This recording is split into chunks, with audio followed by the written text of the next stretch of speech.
Buongiorno e ben trovati a questo appuntamento con A Voi la Linea. In apertura all'istruzione, questa mattina a Palazzo Antonini Maseri sono state presentate dall'Università di Udine le novità per l'anno accademico 2022-2023. Il rettore Roberto Pinton ha illustrato l'offerta didattica per gli immatricolati, le innovazioni legate alle tasse e alle agevolazioni e i nuovi servizi a favore degli studenti. Sentiamo. Oggi sono ufficialmente partite le immatricolazioni che fra l'altro si possono fare con 3 semplici step nel nostro nuovo sito.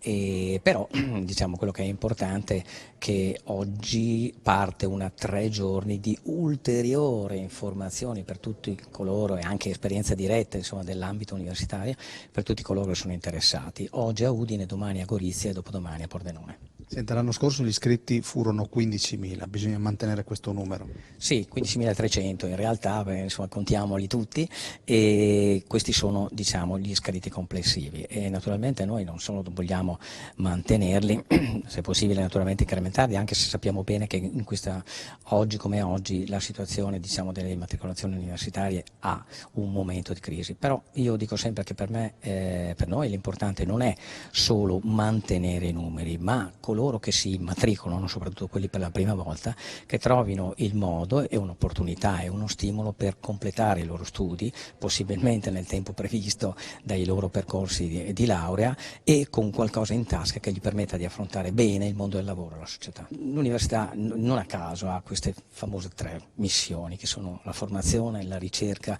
e il rapporto col territorio, lo chiamo io, che sarebbe la terza missione. Quando questi si compenetrano, come succede da noi, allora gli si può dire che stai facendo il tuo lavoro. È chiaro che bisogna essere anche sempre pronti a raccogliere ogni stimolo, magari anche quelli che non ci piace sentire, che ci permetta di fare sempre meglio il nostro lavoro. Però d'altra parte, come dico sempre, bisogna anche che ci sia una fiducia forte in questa istituzione.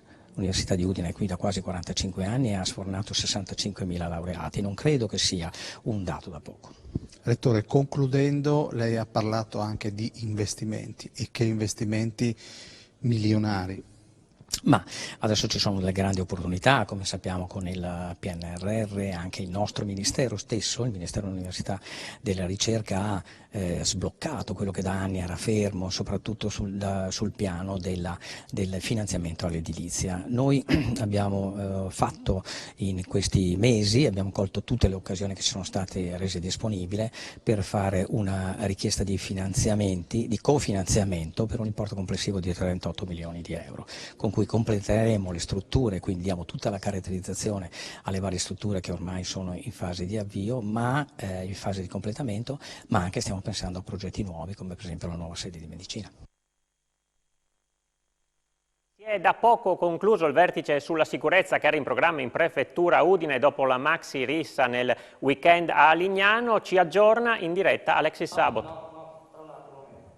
No, non abbiamo ancora il collegamento, allora cambiamo argomento perché è stato presentato a Tolmezzo il corso per Energy Specialist, figura innovativa che sarà formata nel Parco Tecnologico di Amaro. La firma dell'accordo è venuta nella sede della Carnia Industrial Park. Al momento le iscrizioni sono una quindicina, ma ci sono ancora posti. Le adesioni hanno coinvolto studenti che hanno terminato la scuola secondaria proveniente da tutta la regione. Vediamo.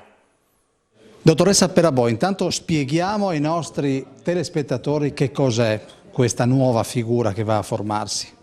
È la figura di un tecnico specializzato nel settore dell'energia. L'ITS Malignani assieme a Carnia Industrial Park già da alcuni mesi hanno lavorato per creare un percorso formativo adatto a questi giovani che dovranno gestire l'aspetto energetico e energivoro al fine di creare risparmi, creare ottimizzazioni di utilizzi non solo per le industrie di questo territorio, ma anche evidentemente per le altre esigenze di tipo industriale, sociale, economico e via dicendo. L'ITS è un segmento formativo che da 12 anni consente di formare sul territorio dei tecnici preparati alle nuove tecnologie. Siamo molto contenti di questa collaborazione, di questa convenzione con Carne Industrial Park, perché evidentemente questo territorio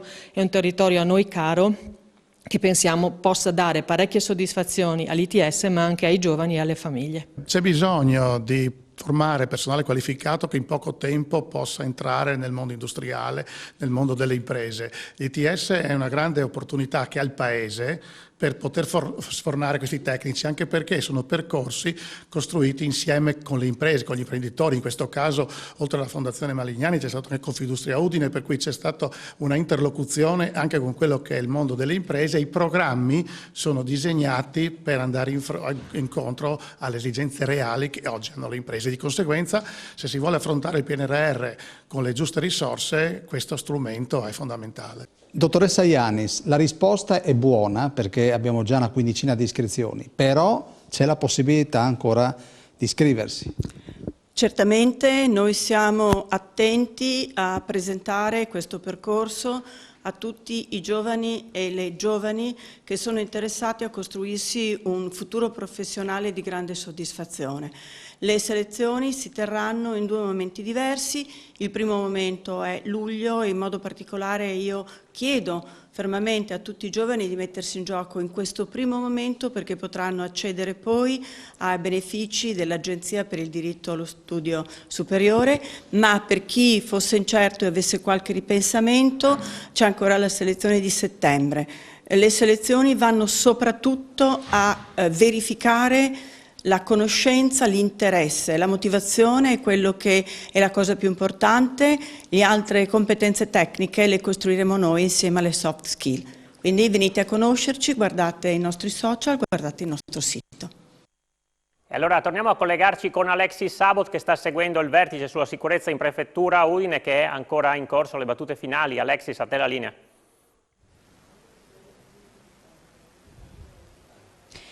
Buongiorno dalla Prefettura, è ancora in corso il Comitato per l'Ordine e la Sicurezza dopo appunto l'episodio accaduto domenica all'Alba Lignano Rivera, che ha visto il ferimento di un giovane udinese. Il prefetto Massimo Marchesiello ha convocato il sindaco di Lignano Laura Giorgi, il questore di Udine Manuela De Bernardin, le forze dell'ordine ma anche i rappresentanti delle associazioni di categoria. Loro sono da poco usciti dall'incontro, mentre il prefetto, il sindaco e il questore sono ancora in stanza. Ma allora andiamo a sentire, abbiamo intercettato subito Alessandro Tollon, che è il presidente di Confcommercio Lignano. Ascoltiamolo assieme.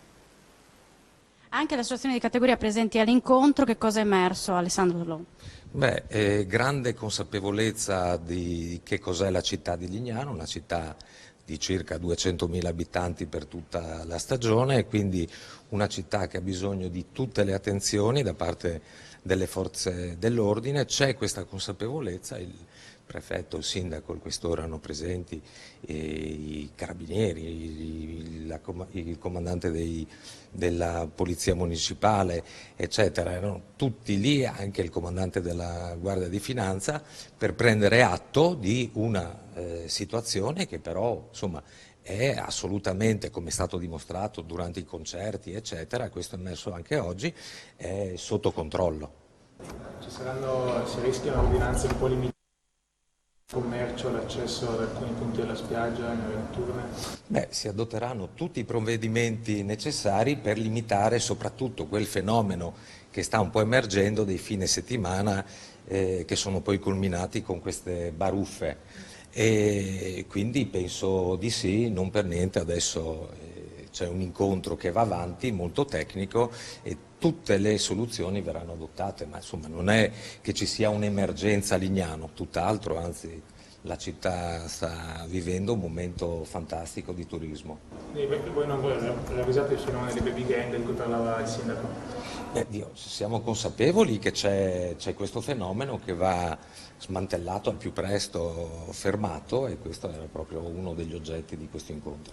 Da parte vostra quindi non è arrivata nessuna richiesta specifica? Sono state fatte delle segnalazioni, ovviamente questo è un tema da forze dell'ordine, da amministrazione comunale, quindi poste con forza da parte delle associazioni di categoria, ma anche dei consorzi, del consorzio spiaggia che vivono anche alcune vicende direttamente, poste con forza, e qua si sta lavorando per le soluzioni, soprattutto preventive, perché al momento, a parte questa baruffa che abbiamo visto, insomma non sono dei fenomeni particolarmente vistosi.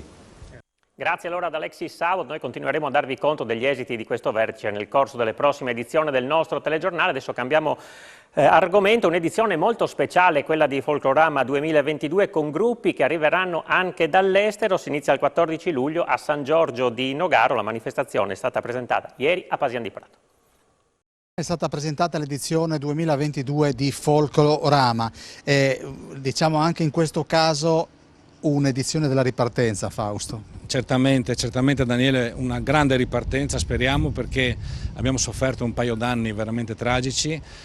L'ultima edizione, diciamo, in completa libertà è stata il 2019, 2020 saltata, 2021 siamo riusciti a fare qualcosa metà in presenza, metà dal video, e comunque diciamo la volontà è forte di ripartire, ce la sentiamo addosso questa responsabilità e siamo ben felici di poter proporre queste 5 serate a tutta la comunità del Friuli. Si comincia? Si comincia giovedì sera a San Giorgio di Nogaro, poi proseguiremo a Campoformido, esattamente nella frazione di Bressa, sabato sera a Pradamano. Domenica giornata intensa a Pasian di Prato con la Santa Messa delle 10:30, poi una breve esibizione, diciamo, come antipasto verso l'11:30, mezzogiorno in Piazza Matteotti, dove sarà allestito un palco, e la sera dalle ore 20 aprirà eccezionalmente il gruppo folcloristico di Passons, i bambini del gruppo folcloristico, e alle 20:45 inizieremo noi con i gruppi anche dall'estero. Naturalmente i gruppi saranno presenti già dal giovedì. Lunedì sera poi chiuderemo, diciamo, a Osoppo, al Teatro della Corte. Ci siamo tenuti un giorno di riserva il martedì in caso di maltempo per poter ripetere una serata.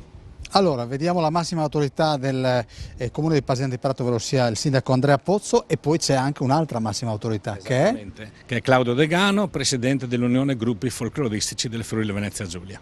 Allora, sindaco, per quasi 3 anni abbiamo fatto fatica a sorridere e a distrarci un pochino, finalmente si può farlo pienamente.